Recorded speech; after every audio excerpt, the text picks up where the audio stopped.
السلام علیکم ناظرین، میں محمد اسلم حسین سیاست کی عالمی خبروں میں آپ سب کا استقبال کرتا اقوام متحدہ کے سیکرٹری جنرل اینٹونیو گٹرس نے اقوام متحدہ کے اہلکاروں کے خلاف تمام حملوں کی مذمت کرتے ہوئے جامع تحقیقات کا مطالبہ کیا۔ اقوام متحدہ کے ترجمان کے دفتر سے اس موضوع پر ایک تحریری بیان جاری کیا گیا۔ گٹرس نے کہا کہ انہیں یہ جان کر دلی افسوس ہوا ہے کہ رافع شہر میں یورپی اسپتال جانے والے اقوام متحدہ کی گاڑی پر حملے کے نتیجے میں اقوام متحدہ کے سیکورٹی یونٹ کا ایک اہلکار ہلاک اور دوسرا زخمی ہو گیا ہے۔ انہوں نے ہلاک ہونے والے اہلکار کے لواحقین سے تعزیت کا اظہار کیا۔ سیکرٹری جنرل نے اقوام متحدہ کے اہلکاروں کے خلاف تمام حملوں کی مذمت کی اور اس کی مکمل تحقیقات کا مطالبہ کیا۔ غزہ کی صورتحال نہ صرف عام شہری بلکہ انسانی امدادی کارکنان کو بھی متاثر کر رہی ہے۔ یہ کہتے ہوئے گٹرس نے فوری طور پر انسانی بنیادوں پر جنگ بندی اور تمام یرغمالیوں کی رہائی کے مطالبے کا اعادہ کیا۔ اقوام متحدہ کے نائب ترجمان فرحان حق نے بھی روزانہ کی پریس کانفرنس میں کہا ہے کہ ہم اس واقعے کے بارے میں معلومات حاصل کر رہے ہیں۔ اسرائیلی حملوں کے آغاز 7 اکتوبر سے اب تک غزہ میں اقوام متحدہ کے 196 اہلکار ہلاک ہو چکے ہیں۔ امریکی انتظامیہ نے دعویٰ کیا ہے کہ بین الاقوامی عدالت انصاف میں نسل کشی کا مقدمہ چلائے جانے والے اسرائیل کی طرف سے غزہ پر حملہ نسل کشی نہیں ہے۔ وائٹ ہاؤس کے قومی سلامتی کے مشیر جیک سالیون نے ایک پریس کانفرنس سے خطاب میں یہ بات کہی۔ جیک سالیون نے کہا کہ ہم نہیں مانتے کہ غزہ میں جو کچھ ہو رہا ہے وہ نسل کشی ہے۔ ہم اس تجویز کو یکسر مسترد کر دیے ہیں۔ ہم نسل کشی کے لیے بین الاقوامی طور پر قبول شدہ اصطلاح استعمال کرتے ہیں جس میں ارادے پر توجہ مرکوز کرنا شامل ہے۔ سالیون نے اسرائیل سے اپنے حملوں میں شہریوں کو نقصان پہنچانے کا سدباب کرنے کے لیے مزید اقدامات کرنے کا بھی مطالبہ کیا اور کہا کہ ہم سمجھتے ہیں کہ اسرائیل معصوم شہریوں کی حفاظت اور فلاح و بہبود کو یقینی بنانے کے لیے مزید کچھ کر سکتا ہے اور اسے کرنا چاہیے۔ ایک طرف امریکہ رافع شہر میں اسرائیلی حملوں کی سخت مذمت کرتا ہے اور دوسری طرف اسرائیلی حملوں کی حمایت میں بیانات بھی دیے جاتے ہیں۔ امریکہ نے ہندوستان اور ایران کے درمیان چابہار بندرگاہ سے متعلق معاہدے پر ناخوشی کا اظہار کیا ہے اور واضح کیا ہے کہ پابندیوں کے باوجود ایران کے ساتھ تجارتی معاہدہ کرنے پر ہندوستان سمیت کسی کو بھی جوابی کارروائی کی رعایت نہیں رہے گی۔ پرنسپل نائب ترجمان ویدانت پٹیل نے یہ انتباہ گزشتہ روز امریکی محکمہ خارجہ کی باقاعدہ بریفنگ میں دیا۔ بریفنگ میں پوچھا گیا تھا کہ ہندوستان نے ایران میں چابہار بندرگاہ کی ترقی کے لیے 10 سالہ معاہدے پر دستخط کیے ہیں۔ ہندوستان اسے چین کی طرف سے پاکستان میں تعمیر کی گئی بندرگاہ کے مقابلے کے طور پر دیکھ رہا ہے۔ اس سوال کے خاص طور پر ایران کے ساتھ امریکہ کے تعلقات کو دیکھتے ہوئے امریکہ کا کیا موقف ہے؟ پٹیل نے کہا کہ امریکہ ان رپورٹ سے واقف ہے کہ ایران اور ہندوستان نے چابہار بندرگاہ کے حوالے سے معاہدہ کیا ہے۔ انہوں نے کہا کہ میں ہندوستانی حکومت کو چابہار بندرگاہ کے ساتھ ساتھ ایران کے ساتھ دو طرفہ تعلقات کے حوالے سے اپنی خارجہ پالیسی کے اہداف کے بارے میں بات کرنے دوں گا۔ میں صرف اتنا کہوں گا کہ جہاں تک امریکہ کا تعلق ہے ایران پر امریکی پابندیاں برقرار رہے گی اور ہم انہیں برقرار رکھیں گے۔ جب ان سے پوچھا گیا کہ کیا پابندیوں کے تحت ہندوستانی کمپنیوں کے خلاف بھی کارروائی کی جا سکتی ہے تو انہوں نے کہا کہ ہم نے کئی بار کہا ہے کہ کوئی بھی ادارہ، کوئی بھی شخص جو ایران کے ساتھ تجارتی معاہدے پر غور کر رہا ہے انہیں اس سے آگاہ ہونا چاہیے، ممکنہ خطرات جو وہ خود کو پابندیوں کے سامنے لا رہے ہیں۔ جب پٹیل سے دوبارہ پوچھا گیا کہ کیا کسی کو اس کے لیے خاص طور پر کوئی چھوٹ نہیں ملی تو انہوں نے صاف کہا کہ کسی کو کوئی چھوٹ نہیں ملی ہے اور نہ ملے گی۔ غزہ میں جاری اسرائیلی جنگ کے دوران مجموعی طور پر 35,051 فلسطینی جاں بحق ہو چکے ہیں۔ اس امر کا اعلان غزہ میں قائم فلسطینی وزارت صحت کے آج کے جاری کردہ اعداد و شمار میں کیا گیا ہے۔ غزہ میں اسرائیلی جنگ کا آغاز پچھلے سال 7 اکتوبر کو ہوا تھا۔ العربیہ کے مطابق اس دوران صرف ماہ نومبر کے آخری 7 دنوں کے لیے جنگ بند رہی۔ یہ مختصر جنگی وقفے ابھی بار بار کیے گئے اور مجموعی طور پر 7 دن جنگ بندی رہی۔ علاوہ ازیں اسرائیلی جنگ ہے کہ مسلسل غزہ میں جاری رہے گی۔ امریکہ نے اس جنگ کو مذہبی انداز کی کمٹمنٹ کے انداز میں جاری رکھنے کے لیے اسرائیل کی حمایت کی اور کم از کم 3 بار اقوام متحدہ کی سلامتی کونسل میں جنگ بندی کی قرارداد کو ویٹو کیا۔ وزارت صحت غزہ کے مطابق اب تک اسرائیلی فوج نے اس جنگ میں سب سے زیادہ فلسطینی خواتین اور فلسطینی بچے مارے ہیں۔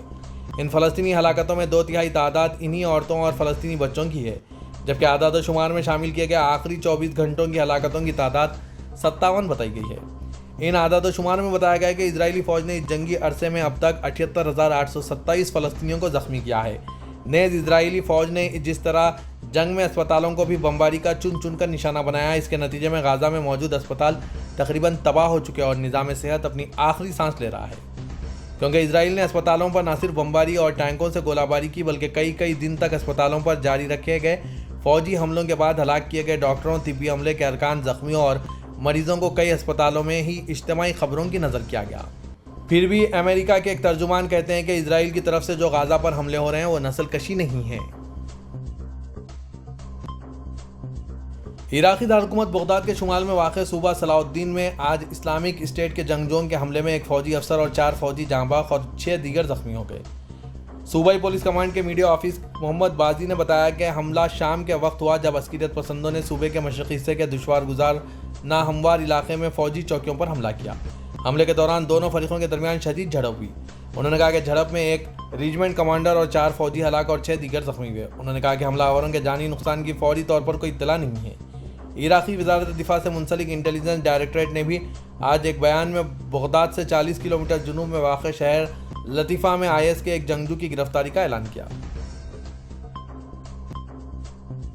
روسی وزارت دفاع کے مین پرسونل ڈائریکٹریٹ کے سربراہ لیفٹیننٹ جنرل یوری کینزیٹسوف کو مجرمانہ مقدمات میں حراست میں لے لیا گیا۔ روسی خبر رساں ANC تاس نے آج منگل کو اپنی رپورٹ میں یہ اطلاع دی۔ رپورٹ کے مطابق یوری کے کام کی جگہ اور رہائش گاہ کی تلاشی لی گئی۔ فوجداری مقدمے کی تفصیلات فی الحال ظاہر نہیں کی گئی ہے۔ قابل ذکر ہے کہ لیفٹیننٹ جنرل یوری 2010 سے 2023 تک روسی افواج کے جنرل اسٹاف کے 8ویں ڈائریکٹریٹ کے سربراہ تھے۔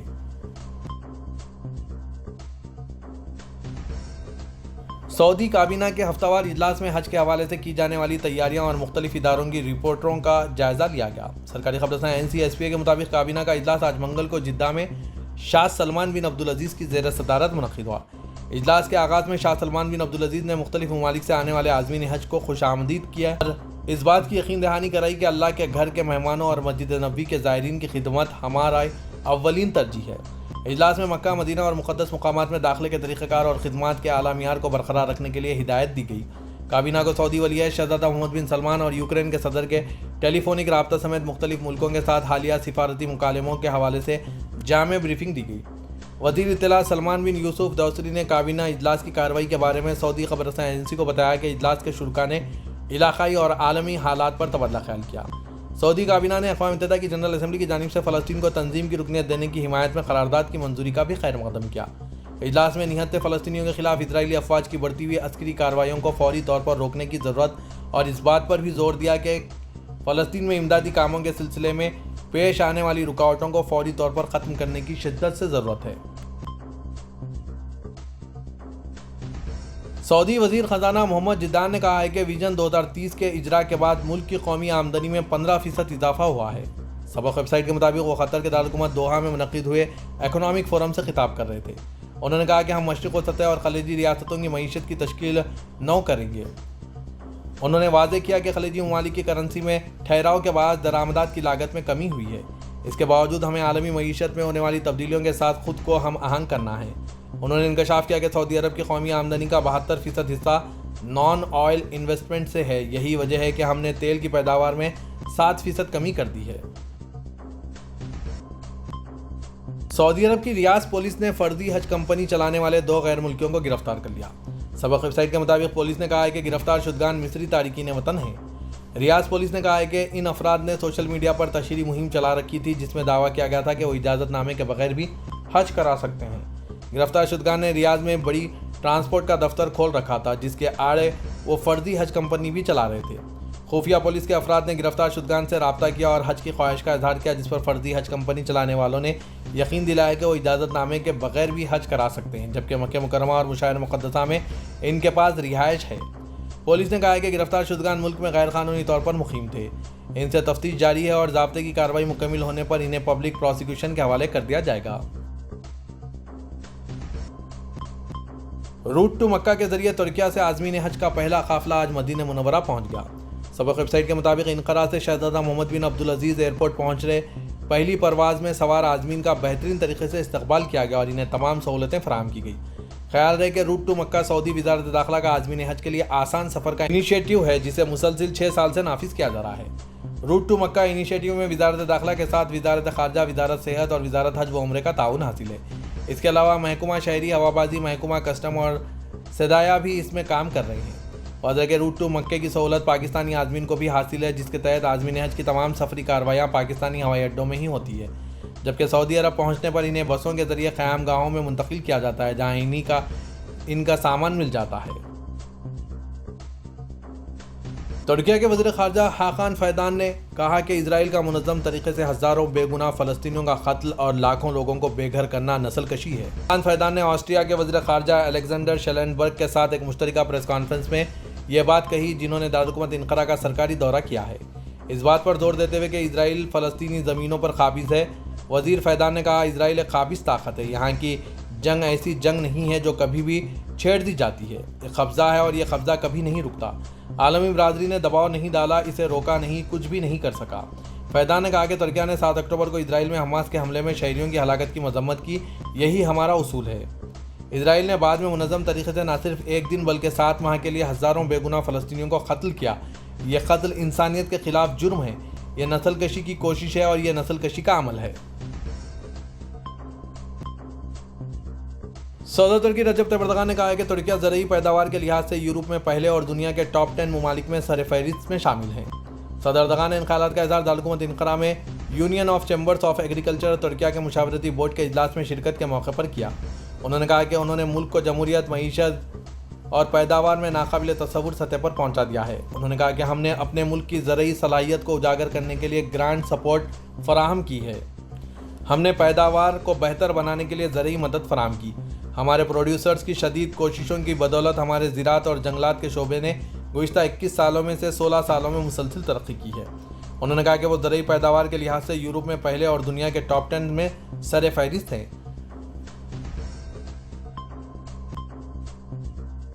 ترکیہ کے صدر رجب طیب اردوغان نے مغربی ممالک کی قیادت میں بین الاقوامی برادری سے 35,000 سے زیادہ بے گناہ فلسطینی شہریوں کے قتل کے خلاف آواز بلند کرنے پر زور دیا۔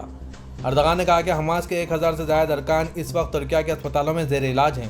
انہوں نے زور دیا کہ وہ حماس کو دہشت گرد تنظیم نہیں مانتے۔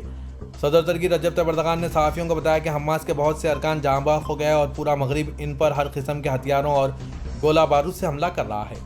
انہوں نے انقرہ میں یونانی وزیر اعظم مینسوٹاکس کے ساتھ بات چیت کے بعد ایک پریس کانفرنس کے دوران کہا کہ وہ حماس کو دہشت گرد تنظیم سمجھنے والے ایتھنز کے نقطہ نظر سے دکھ میں ہیں اور حماس کو اپنے مقبوضہ علاقوں کا دفاع کرنے والی مزاحمتی تنظیم سمجھتے ہیں۔ انہوں نے مزید کہا کہ ہم اسرائیل کو جنگ بندی پر مجبور کرنے اور فلسطین کی ریاست کو تسلیم کرنے کے لیے اپنے سفارتی رابطے جاری رکھیں گے۔ اور تناظر میں رجب طیب اردوغان نے کہا کہ انقرہ اور ایتھنز کے درمیان دہشت گردی سے نمٹنے کے لیے اتفاق رائے روز بروز مضبوط ہو رہا ہے۔ پاکستان کی سپریم کورٹ نے قومی احتساب بیورو ترامیم کو کالعدم قرار دینے کے خلاف سماعت کے دوران سابق وزیر اعظم پاکستان عمران خان کو بذریعہ ویڈیو لنک پیش ہونے کی اجازت دے دی ہے۔ چیف جسٹس قاضی فائز عیسیٰ کی سربراہی میں 5 رکنی لارجر بینچ مقدمے کی سماعت کر رہا ہے۔ بینچ میں جسٹس امین الدین، جسٹس جمال، جسٹس اطہر امان اللہ، جسٹس حسن اطہر رضوی شامل ہیں۔ عدالتی کارروائی براہ راست نشر کی جا رہی ہے۔ سماعت کے آغاز پر جسٹس اطہر نے ریمارکس دیے کہ اس مقدمے میں پٹیشنر عمران خان ذاتی حیثیت میں پیش ہونا چاہتے ہیں تو ان کو یہاں پیش کیا جانا چاہیے، وہ اس مقدمے میں ایک فریق ہیں، ہم ان کو پیش ہونے کے حق سے کیسے روک سکتے ہیں؟ یہ نیب کا معاملہ ہے اور ذاتی حیثیت میں پیش ہونا ان کا حق ہے۔ اس پر چیف جسٹس نے کہا کہ یہ آئین سے متعلق معاملہ ہے، کسی کے ذاتی حقوق کا معاملہ نہیں۔ ایک بندہ جو وکیل بھی نہیں وہ ہمیں کیسے معاونت فراہم کر سکتا ہے؟ ہمارا آرڈر تھا کہ وہ اپنے وکیل کے ذریعے سے دلائل دے سکتے ہیں۔ ہم 5 منٹ کے لیے سماعت ملتوی کر کے اس پر مشاورت کر لیتے ہیں۔ وقفے کے بعد سماعت کے دوبارہ آغاز پر سپریم کورٹ نے عمران خان کو ویڈیو لنک کے ذریعے پیش ہونے کی اجازت دے دی۔